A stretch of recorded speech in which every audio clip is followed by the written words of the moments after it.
अस्सलाम वालेकुम, good morning dear all student. इसके पहले के लेक्चर में हमने क्वेश्चन नंबर 4 तक कंप्लीट कर लिए थे। आज हम देखेंगे question number 4। Question number 5, in the given figure the arm of two angle are parallel. यहाँ पे दो एंगल बने हुए हैं और वो पैरेलल है। If angle A B C 70 then find angle D G C and two angle D E F. क्या कहा गया है कि एक एंगल क्या है, ए बी सी हमको दिया हुआ है, कितना है 70 डिग्री का। In the given figure the arm of two angle are parallel, और उसके कोई दो एंगल क्या है, पैरेलल है। Two angle are parallel. और क्या लाना है हमें, एंगल डी जी सी। और क्वेश्चन नंबर 2 में एंगल डी ई एफ लाना है। तो सबसे पहले तो हम क्या करते हैं, जो फिगर दिया हुआ है वो ड्रॉ कर लेते हैं।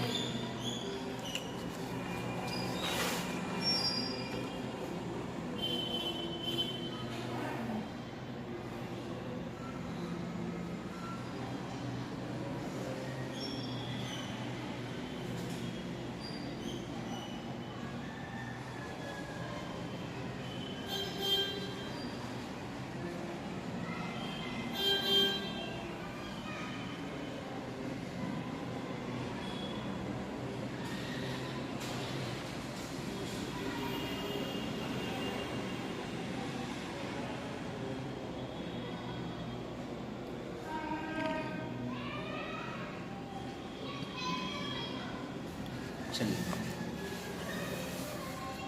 इस तरह से हमको बताया गया है फिगर में कि दो एंगल क्या है, पैरेलल है। पैरेलल यानी क्या कि उनके बीच का डिस्टेंस क्या है, सेम है। देखो हम देख रहे हैं, एक ये एंगल है और एक ये एंगल है, दोनों एक दूसरे को क्या है, पैरेलल है। हमको एंगल ए बी सी दिया हुआ है 70 डिग्री।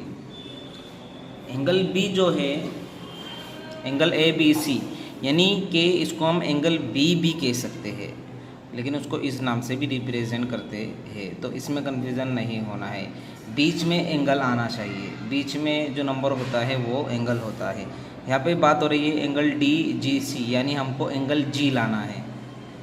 और यहाँ पे क्या बात हो रही है, एंगल डी ई एफ, यानी हमको क्या लाना है, एंगल ई। तो एक हमको ये एंगल फाइंड करना है, यानी एंगल जी लाना है और एक एंगल ई लाना है। तो अब हम कुछ फॉर्मूले याद करने की कोशिश करें तो यहाँ पर एफ बन रहा है, देख सकते हैं हम, एफ बन रहा है। तो ये और ये क्या हो जाएगा, इक्वल, ये 70 तो ये भी 70। तो एंगल डी जी सी या एंगल जी कितना हो जाएगा, 70 डिग्री। क्यों, क्योंकि क्या बना वहाँ पे, करेस्पॉन्डिंग एंगल। चलिए अब हम देख लेते हैं, ये तो हमारे पास आ गया 70। अब यहाँ पर भी हम देखें तो यहाँ पे F बन रहा है, यहाँ पर भी हम देखें तो क्या बन रहा है, F, यानी ये इक्वल तो ये भी इक्वल। तो एंगल डी ई एफ की वैल्यू क्या आ जाएंगी, या एंगल ई की वैल्यू क्या आ जाएंगी, 70 डिग्री। तो ये दोनों के आंसर आ गए हमारे। तो एकदम सिंपल सब क्वेश्चन है, बस हमें मेथड्स पता होनी चाहिए। अब बढ़ते हैं अगले क्वेश्चन की तरफ, इससे एक्सरसाइज का last question. In the given figure below decide whether L is parallel to M. हमें कुछ फिगर दिए गए हैं और डिसाइड करना है क्या एल और एम पैरेलल है। पैरेलल का आपको मैंने बता चुका हूँ कि दो लाइन के बीच का डिस्टेंस सेम हो तो उसे हम पैरेलल कहते हैं। चलिए अब पहला फिगर देख लेते हैं, ये दोनों पैरेलल है। अब हमें इससे पहले के केस में हमने क्या देखा कि एंगल की वैल्यू नहीं रह रही थी और एंगल की वैल्यू हमें फाइंड करनी रही थी। करनी हो रही थी, लेकिन यहाँ पर हमें एंगल की वैल्यू दे दी गई है। अब इन्हीं वैल्यू की बिना पर हमें चेक करना है कि ये पैरेलल है या नहीं है। अब सबसे पहली बात तो एक बात हम याद रख लें कि अंदर वाले एंगल को हम क्या कहते हैं, इंटीरियर, और एक्सटीरियर यानी बाहर वाले एंगल।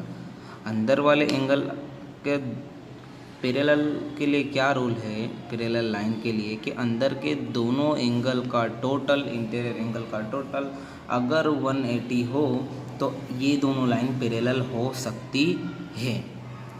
तो हम चेक करते हैं 44 + 126 = 180 डिग्री। अभी हम ये केस लिख रहे हैं, अभी हमने इन दोनों को प्लस नहीं किया। क्या होना चाहिए कि इन दोनों एंगल का टोटल 180 होना चाहिए। One angle on the same side of the transversal are supplementary.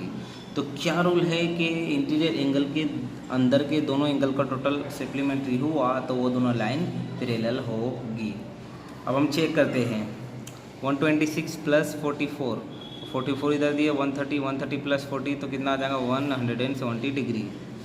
अब हम यहाँ पर देखें तो ये दोनों एंगल का टोटल क्या है 170 डिग्री। तो हम कह सकते हैं कि 126 degree + 44 degree does not equal to 180 degree. तो रीज़न क्या आ जाएगा, therefore L is not parallel to M।